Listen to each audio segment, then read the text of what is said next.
Madam, আমার mobile থেকে একটু মিনিস্টারের নাম্বারটা বের করে দেন তো। কি বললি তুই? মিনিস্টারের নাম্বার? তোর মতো একটা চাষার ফোনে? হাপন, শুনলি কি বললো? ওর মতো একটা গ্রামের কৃষকের ফোনে নাকি মিনিস্টারের নাম্বার? যে মিনিস্টার কিনা কোটি কোটি টাকার ডিল সাইন করে তার নাম্বার কিনা তোর ফোনে? ফাজলামি করতেছিস? হ্যাঁ, আর আমি বুঝলাম না তুই এখানে আসলি কি করে। আপন, এখন আমি বুঝতে পারছি, যেই দেখছে সুন্দরী একটা মেয়ে হেঁটে আসছে এই ভাব নেওয়ার জন্য যত সব নাটক করতেছে, উল্টাপাল্টা কথা বলতেছে। এই মোনা, আমি না একটা জিনিস বুঝতে পারতেছি না, মানে এই কামলা মানে এই কৃষকটারে এই সোসাইটির ভিতর ঢুকতে দিল কে? এই তুই যে সোসাইটির ভিতর ঢুকছিস, তোরে দারোয়ান আটকায় নাই? কিভাবে ঢুকলি তুই? ম্যাডাম, আমার মোবাইলে তার নাম্বার আছে। আমি এই মোবাইলটা নতুন নিচ্ছি তো, এটাতে কেমনে বাইর করে আমি জানি না। আমার একটু যদি মিনিস্টারের নাম্বারটা বাইর করে দিতেন আমি একটু মোবাইল করতে পারতাম। একটু বাইর করে দেন। কি বললি তুই? হ্যাঁ, তোর নতুন ফোন? ও আই সি, তোর হাতে তো দেখছি আইফোন। হেই, তোর মতো একটা কৃষক আইফোন কোত্থেকে পেলো? নিশ্চয়ই কোত্থেকে চুরি করছিস, তাই না? কারণ এছাড়াও তো তোর কোনো যোগ্যতাই নেই আইফোন হাতে নেওয়ার। তুই তো সামান্য একটা বাটন ফোন চালানোর মানুষ, সেখানে কিনা ডিরেক্ট আইফোন। আর আপন, আমি না এটাই বুঝলাম না, এই সোসাইটির সিকিউরিটি গার্ডগুলো কি ঘুমাচ্ছে নাকি? হ্যাঁ, এইরকম যা তা লোকজন ঢুকে যায়, যা তা লোকজন সোসাইটির মধ্যে এসে পড়ে, তারা কেউ কিছুই বলে না। হ্যাঁ, আর এই যে ছোট লোকের বাচ্চা, মানে যেই অমনি সুন্দরী মেয়ে দেখছিস আর অমনি সুন্দর মতো ভাবনাও শুরু করলি, তাই তো? ভাবছিস হ্যাঁ, আমি যদি মিনিস্টারের কথা বলি, এই আইফোন যদি দেখায় তাহলে মেয়েটা পটে যাবে। গ্রামে তো কোনো সুন্দর মেয়ে দেখিস না, শহরে আসার পর মেয়েদের দেখে মাথা নষ্ট হয়ে গেছে, তাই না? তাই কি থেকে কি বলতেছিস এটাও তুই বুঝতে পারতেছিস না। ম্যাডাম, একটা সাহায্য চাইছি, সাহায্য করতে মন চাইলে সাহায্য করেন, আর যদি করতে মন না চায় তাহলে চলে যান, আমার কোনো সমস্যা নাই। এই সব উল্টাপাল্টা কথা কইতেছেন। আমার বাড়িতে একটা ফাংশন আছে, এই জন্য মিনিস্টাররা আমি দাওয়াত দিব দেখা তার মোবাইল নাম্বারটা আমি খুঁজা বের করতেছি। আমি খুঁজা পেতেছি না, এই জন্য আপনারা কইলাম যে আমার যদি একটু বাইর করে দিতেন আমার জন্য উপকার হইতো। আর বাকি রইল সুন্দরের কথা। আপনি কত সুন্দর এটা আমি জানি না, কিন্তু আমার বউ অনেক সুন্দর, যারা কিনা আমি অনেক ভালোবাসি। শুধু শুধু আমার উল্টাপাল্টা কথা কইেন না। মিনিস্টার যাবে তোর বাড়িতে দাওয়াত খেতে, মিনিস্টার তার কোনো কাজ নাই, তাই না? কি খাবে শুনি? পান্তা ভাত, পেঁয়াজ, কাঁচামরিচ এসব দিয়ে আপ্যায়ন করবে নাকি মিনিস্টারের? কারণ তোদের মতো গ্রামের এরকম কৃষকদের বাড়িতে আর কি বা হয়? হ্যাঁ, ওই তো সকালবেলা পান্তা ভাত, পেঁয়াজ, কাঁচামরিচ, আর দুপুরে হচ্ছে আলু ভর্তা দিয়ে ভাত, তাই তো? ছোট লোক জানি কোথা কর। তুই কি বললি? হ্যাঁ, তোর আমার থেকে সুন্দরী বউ আছে। তোর যদি আমার থেকে সুন্দরী বউ থেকেই থাকতো তাহলে তুই আমাকে দেখে না ভাব নিতি না, বুঝলি? তা বোঝা আমার একদম শেষ। মানে তোরে দেখার পরে না তোর বউ কিরকম হবে সেটা আমার বোঝা একদম শেষ।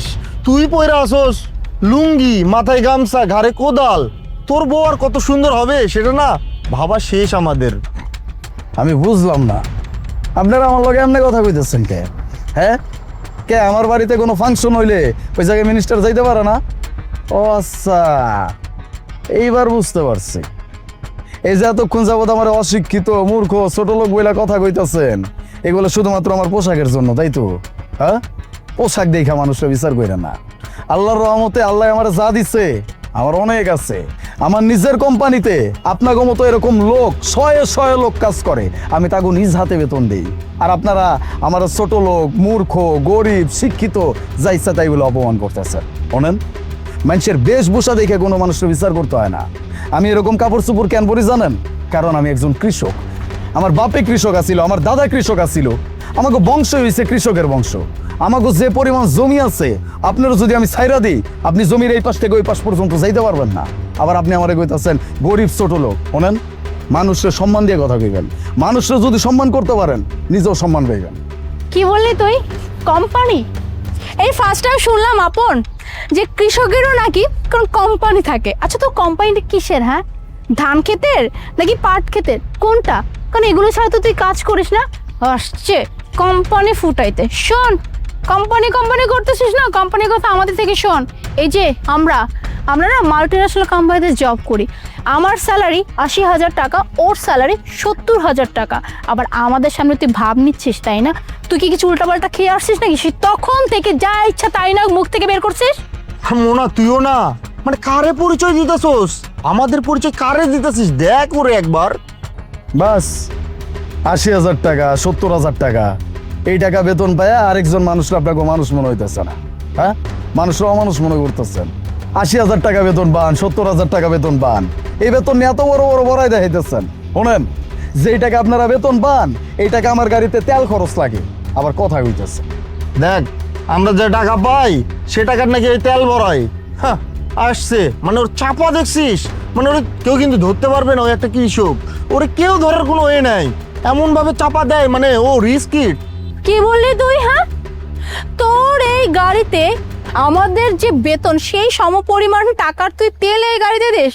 ছোট লোকের বাচ্চা, রিক্সায় চলার কোনো যোগ্যতা নাই, আবার আসছে গাড়ির ফুটাঙ্গি দেখাইতে।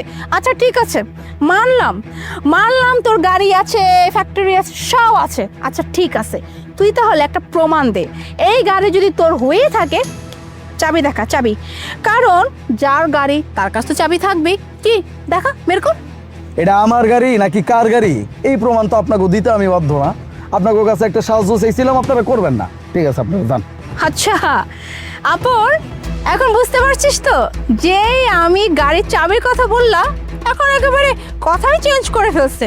আরে চাবি দেখাবে কি করে? ছোট লোকের বাচ্চা হাঁটতে হাঁটতে একটা গাড়ি দেখছে, গাড়ির সামনে হেলান দিছিল, আর যেই আমাকে দেখছে এই ভাব নেওয়া শুরু করছে। কথা তো ঘোরাবেই, কারণ ও কথাই তো ধরা খেয়ে গেছে, গাড়ি তো ওর না। কারণ এক্ষুনি যাইতেছে।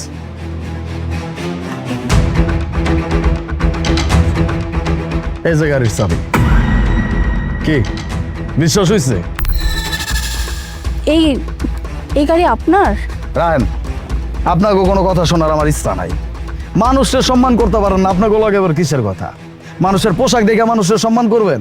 হ্যাঁ, মানুষরে মানুষ হিসেবে সম্মান করেন, দেখবেন আপনিও সম্মান পাইবেন। আগো লগে কথা কইতে নিচ্ছিলাম আমি, আমার জিনিস আমি খুঁজে নিব না।